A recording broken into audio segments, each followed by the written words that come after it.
Assalamualaikum warahmatullahi wabarakatuh. Kembali lagi bersama saya Fitria Pandunugraha. Oke, pada video kali ini saya akan menjelaskan video tutorial pemrograman C++ modul kelima mengenai percabangan. Oke, jadi percabangan itu adalah suatu pemilihan statement atau pernyataan yang akan dieksekusi di mana pemilihan tersebut berdasarkan suatu kondisi-kondisi tertentu. Dalam pemrograman C++ terdapat dua jenis struktur percabangan adalah if dan switch. Untuk if sendiri terdiri dari tiga jenis. Ada if satu kondisi seperti ini. If ini hanya melibatkan kondisi yang benar saja gitu. Jadi ini if yang sangat sederhana. Jadi kondisi benarnya apa, maka yang akan dijalankan adalah pernyataan yang benar. Dan ketika kondisinya tidak sesuai atau salah, maka tidak melakukan apa-apa. Seperti itu. Untuk flowchartnya seperti ini ya. Kondisinya benar, dia akan menjalankan blok pernyataan. Jika salah, dia tidak melakukan apa-apa. Oke, lanjut. Ada yang namanya juga if dua kondisi. If dua kondisi ini melibatkan if dan else. Jadi kondisinya apa, kondisi benarnya seperti apa, lalu pernyataan yang akan dijalankan jika kondisinya benar seperti apa, lalu ketika salah atau kondisinya tidak sesuai, maka akan menjalankan suatu pernyataan yang salah. Seperti itu. Untuk flowchartnya seperti ini ya. Jika benar, dia menjalankan blok pernyataan if. Jika salah, dia akan menjalankan blok pernyataan pada else. Lalu ada yang namanya if bersarang. If bersarang ini lebih kompleks lagi. Dia akan menjalankan sesuai dengan kondisinya masing-masing. Jadi if kondisinya apa, kondisi benarnya apa, lalu jika tidak sesuai dengan kondisi pertama, dia akan menjalankan pada kondisi kedua. Untuk lebih jelasnya nanti akan saya jelaskan. Lalu ada yang namanya switch. Switch ini kurang lebih hampir sama dengan if, namun switch ini sangat sederhana. Jika if itu begitu kompleks, kita bisa dalam kondisinya bisa memasukkan lebih dari satu variabel.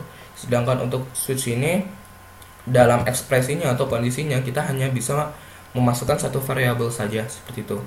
Seperti ini formulanya. Switch kondisinya apa, yang akan dijadikan kondisi variabel apa, lalu case-nya apa. Misalnya case-nya adalah satu atau yang diinputkan oleh user adalah satu, maka yang akan dijalankan adalah pernyataan pada case ke-1. Dan break ini adalah untuk menghentikan eksekusi statement atau program. Lalu ketika dia user menginputkan angka 2 atau case kedua seperti ini.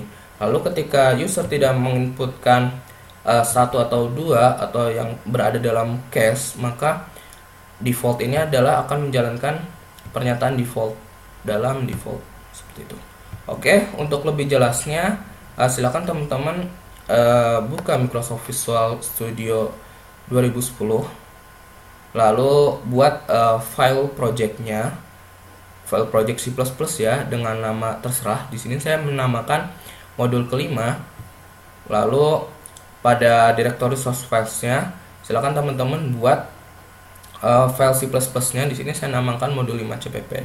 Oke, di sini saya sudah menyiapkan source code ya atau sintaks untuk penjelasan mengenai modul kelima, mengenai percabangan ini. Oke, saya jelaskan mulai dari awal. Untuk awal program, kita seperti biasa harus membuat suatu preprocessor. Preprocessor ini fungsinya adalah untuk mengakses file header IOStream untuk input output, dan dimana file header IOStream ini akan dimasukkan ke dalam program C++ ini. Ini sintaksnya seperti ini ya, seperti biasa. Lalu kita juga membuat statement atau sintaks using namespace std. Sintaks ini berfungsi untuk membuat elemen std-nya atau standar dalam namespace bisa diakses langsung. Lalu kita juga buat fungsi main. Fungsi main ini adalah fungsi yang harus ada dalam setiap pemrograman C++. Oke, jadi di dalam fungsi main ini saya ada sintaks. Di sini saya akan membuat suatu program kelulusan siswa. Jadi di sini ada menu. Ketika kita running program, langsung ditampilkan menu Menu pertama adalah input nilai ujian, menu kedua ada keluar. Ketika kita memilih input pertama, memilih menu pertama yaitu input nilai ujian, maka kita diminta untuk memasukkan nilai ujian. Nilai ujiannya berapa? Lalu di situ akan diproses dan akan muncul indeks dari nilai ujian itu. Dan ketika kita memilih menu kedua yaitu keluar, kita akan ditanya lagi apakah kita yakin ingin keluar. Jika ya, maka kita akan keluar seperti itu. Oke, langsung saja di sini saya membuat suatu variabel pilih bertipe integer. Di sini saya membuat deklarasi ya. Lalu variabel pilih ini saya gunakan nantinya untuk percabangan switch. Lalu di sini ada yang namanya deklarasi variabel nilai ujian bertipe double. Saya memakai tipe double karena agar bisa diinputkan baik itu nilai desimal maupun bilangan biasa ya. Jadi bilangan bulat, bilangan real bisa diinputkan. Lalu di sini saya juga membuat variabel dengan tipe char. Di sini adalah indeks. Indeks ini nantinya akan menampilkan indeksnya berapa, A, B, C, D atau E. Lalu pilih dua ini, variabel pilih dua ini akan saya gunakan nantinya untuk percabangan if satu kondisi. Seperti itu. Oke, di sini saya membuat statement atau sintaks untuk menampilkan output pada layar seperti ini. Lalu di sini saya membuat sintaks untuk meminta input value. Jadi di sini user akan diminta untuk memasukkan menu keberapa. Lalu input value ini nanti akan dimasukkan ke dalam variabel pilih. Dan di sini saya membuat sintaks atau statement untuk membuat baris baru. Lalu di sini saya langsung masuk ke percabangan switch ya. Jadi switch di sini saya ekspresinya saya masukkan variabel pilih. Jadi kurang lebih jika kondisinya adalah atau ekspresinya saya memakai pilih, maka case 1 itu jika di user menginputkan angka 1 atau dipilih 1, maka akan menjalankan statement ini seperti ini ya. Saya akan menampilkan statement ini, masukkan nilai ujian, akan ditampilkan pada layar monitor. Lalu saya akan meminta user untuk memasukkan nilainya berapa yang nantinya akan dimasukkan ke variabel nilai ujian.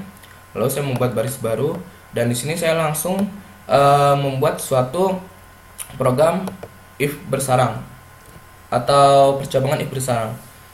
Nah, di sini ini yang namanya if bersarang ya. Jadi jika kondisinya adalah nilai ujian lebih dari 985, maka program akan mengeksekusi atau memproses indeksnya adalah A.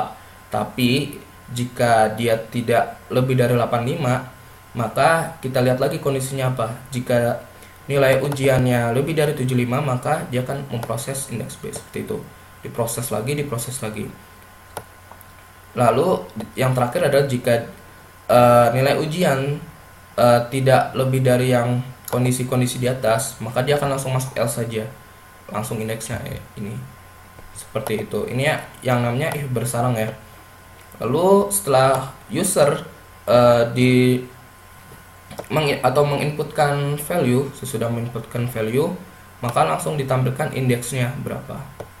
Setelah melewati proses percabangan if bersarang tadi. Dan di sini saya membuat syntax break. Syntax break ini fungsinya adalah untuk menghentikan proses eksekusi di dalam suatu case seperti itu. Lalu jika user pada menu awal tadi tidak memilih input nilai, tapi memilihnya angka 2 atau keluar, maka langsung masuk ke case kedua. Case kedua di sini adalah seperti ini ya. Akan ditampilkan pada layar monitor apakah kita benar ingin keluar. Jika benar, maka ketik ya. Seperti ini. Ketik ya, maka dia akan keluar. Nah, di sini saya membuat sintaks untuk meminta input value ya, yang nantinya akan dimasukkan ke dalam variabel pilih 2. Dan pilih 2 ini akan saya gunakan dalam suatu percabangan if satu kondisi. Nah, ini yang namanya if satu kondisi. Jika dia memilih atau mengetikkan Y, maka kondisinya adalah return 0. Return 0 ini adalah sebagai penanda akhir program, atau nanti program pada konsolnya itu akan tertutup. Seperti itu. Oke, untuk ini break adalah untuk menghentikan proses eksekusi seperti itu.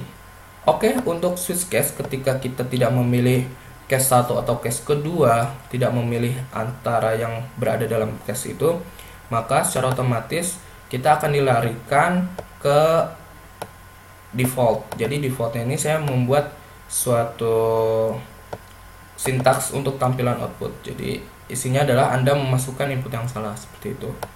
Oke, langsung akhir adalah tidak lupa kita harus membuat fungsi sistem pause.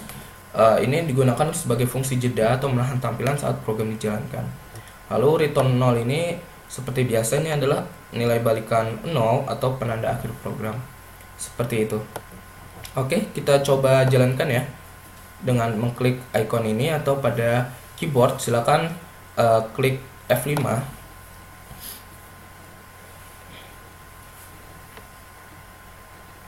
Kita lihat apakah berhasil.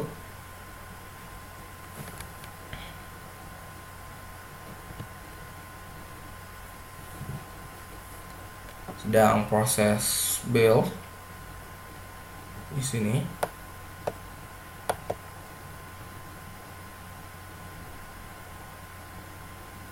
Oke, akan muncul ya seperti ini.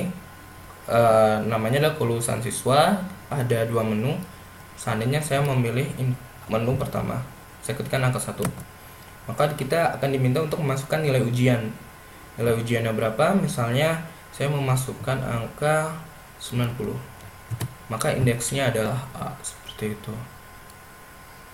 Lalu ketika saya coba ya, kita coba lagi running lagi programnya. Ketika saya mencoba 2 seperti ini, maka akan ditanyakan apakah kita ingin keluar atau tidak.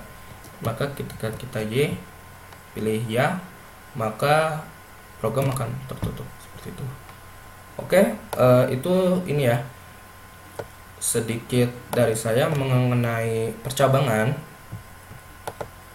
Di situ yang sebagai prosesnya adalah if berserang ini. If berserang. Nah, sekarang seandainya saya akan matikan if berserang ini, saya akan membuat suatu komentar seperti ini. Lalu akan saya tutup seperti ini. Jadi di sini saya membuat menjadi if dua kondisi ya. Jadi jika nilai ujiannya lebih dari 85, maka indeksnya A. Lalu else, masuk ke else ini. Jika tidak, maka langsung E. Lalu kita coba. Seandainya kita tidak memasukkan nilai ujiannya lebih dari 85, seharusnya hasilnya adalah E. Seperti itu. Karena kita sudah mengubah prosesnya menjadi if dua kondisi. Kita masukkan 1, lalu misalnya saya masukkan 20. Ya, benar ya. Jadi if dua kondisi itu ibaratnya kayak 0 1 gitu. Ketika benar benar, ketika tidak tidak. Seperti itu. Oke, mungkin cukup sekian dulu penjelasan saya mengenai tutorial pemrograman C++ mode kelima mengenai percabangan ya. Mungkin di sini saya belum terlalu jelas dalam menjelaskan. Semoga bermanfaat. Kurang lebihnya mohon maaf. Wassalamualaikum warahmatullahi wabarakatuh.